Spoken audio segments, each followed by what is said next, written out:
Hello everyone, my name is Kendra Kaelo Anthony, and today I'm going to present the research analysis that I collaborated with Myrna Laksman-Huntley entitled Persuasion in Sentence Structure of L'appel du 18 juin 1940. The Second World War was such a horrible event for the whole world, especially for the French, who still couldn't forget the depressing time from World War I. Charles de Gaulle didn't want to give up easily to Germany. He took action by going to England and asking Churchill for help. His speech was sounded through the BBC radio and known as L'appel du 18 juin 1940. His speech succeeded as the French made the resistance movement. Few of the factors that helped the success of his speech are dictions and sentence structure to persuade the French in order to resist. Based on the previous research that has been done before, it can be concluded that the researchers on Charles de Gaulle's speech talk about the choice of dictions, but none studied the sentence structure that persuaded the French. Moreover, the researchers using rhetorical theory combine Fromilhague's and Lundquist's rhetorical theories. In 2010, Fromilhague perfected Lundquist's rhetorical theory by adding the elements that help to persuade someone through rhetoric. Thus, the combination of these two theories is not necessary. In terms of sentence structure previous researches, the studies were either on persuasive leaflets or on framing media. To fill in the gap, this research combined Le Querler's syntax and Fromilhague's rhetorical theories to find the sentence structures used by Charles de Gaulle to persuade the French.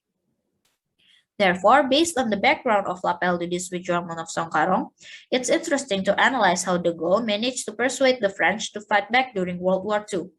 The focus of this research is to show the persuasion in the sentence structure that de Gaulle used in one of his most famous speeches in order to persuade his people. This research used Creswell's 2013 qualitative method to analyze L'appel du 18 juin 1940. The data is collected through literature study, and the analysis focused on Le Querler's French sentence structure theory, as well as rhetorical theory by Fromilhague.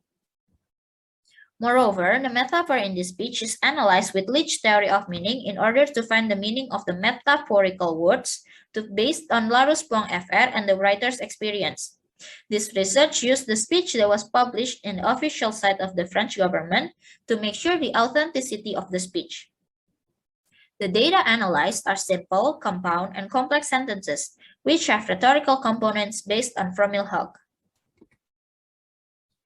Based on Le Querler's syntax theory, the analysis on sentence structure is done by dividing the sentence structure into part of speech, syntagma, and also the function of the syntagma or phrases in a sentence.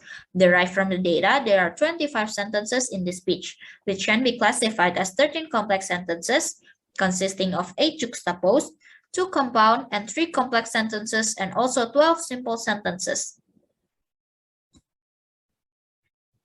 The usage of simple sentences in this speech is to emphasize the repetition in order to strengthen his arguments and opinions to persuade his people. The usage of simple sentences can be seen through this example that says, "Because France is not alone." This sentence has only one subject with one conjugated verb.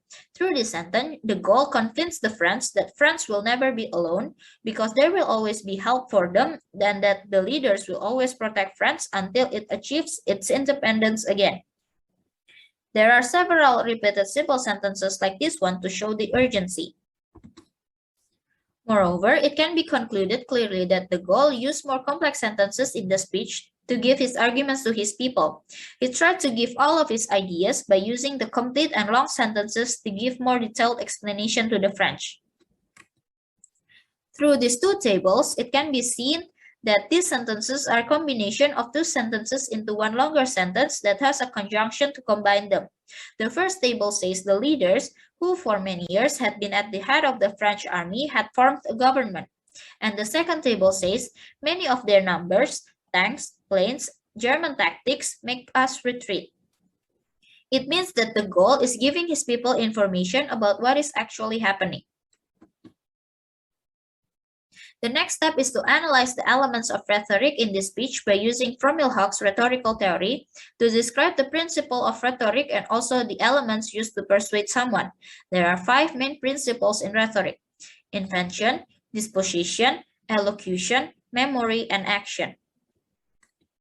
The main focus of this speech is located in the argument section that states de Gaulle, as one of the military heads in France, is asking his people to join him in fighting back Germany in World War II for the freedom of France.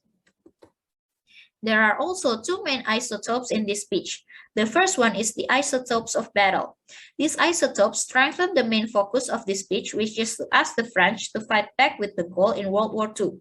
Moreover, in this isotope can be seen many words that have positive meanings, such as l'espérance and la victoire. That means de Gaulle is trying to make his people believe that they will win this war. The second one is the isotopes of figure. The usage of this isotope is to show that de Gaulle is trying to make his people believe that they are not alone in this battle, but the armies and also the French figures will fight with them in order to win the war. The next one is the structure of the speech that can be divided into three parts. Introduction that gives the preface of the speech, which is Germany's invasion of France. Arguments that give the main focus of the speech, which is to persuade the French. Epilogue that closes the speech with a hope for the French people. The usage of the principle of rhetoric is also related with the usage of the elements of rhetoric in this speech. The usage of the rhetorical elements is to help de Gaulle persuading the French and also giving variation in the diction so that the speech will be more interesting and suitable. Moreover, there are four elements in rhetoric, which are figures of diction, figures of constructions, tropes and comparisons, and figures of thought. The first one is figures of construction that consists of two types of repetition, which are anaphora repetition that is used to give rhythm to this speech so that the audiences will understand more about the phrases that are repeated, reduplication repetition that is used at the end of the speech to highlight the word that is being emphasized. The second one is tropes and comparisons that consists of the usage of metaphor in this speech. Through the usage of metaphor in this speech, it can be concluded that the meaning of the flame is actually the spirit of resistance. De Gaulle is trying to say that the spirit of French army will always try and fight in order to achieve the freedom of France. The last one is figures of thought that consist of two elements, which are rhetorical question that is used to make the audience to have the same point of view as de Gaulle, which is to fight back with him in World War II. Hyperbole that is used to emphasize the word in order to give a dramatic effect in this speech. De Gaulle used the word foudroyer that means struck, which is usually used with the word lightning. The usage of this word is to give the French the same feeling that de Gaulle felt when he found out about the invasion of Germany in France. As one of the figures who had a big impact on the French, Charles de Gaulle has proven that sentence structure and also dictions can persuade people. Through L'appel du 18 juin 1940, de Gaulle used more complex sentences to give the information completely, and the usage of simple phrases is to emphasize the important words to spark the spirit in the French people. Moreover, the usage of the rhetorical principles and elements has a big impact to persuade the French people. Eventually, it can be concluded that the sentence structure, principles, and also the elements of rhetoric are proven to be able to persuade the French people to win World War II. That would be all from me. Thank you very much.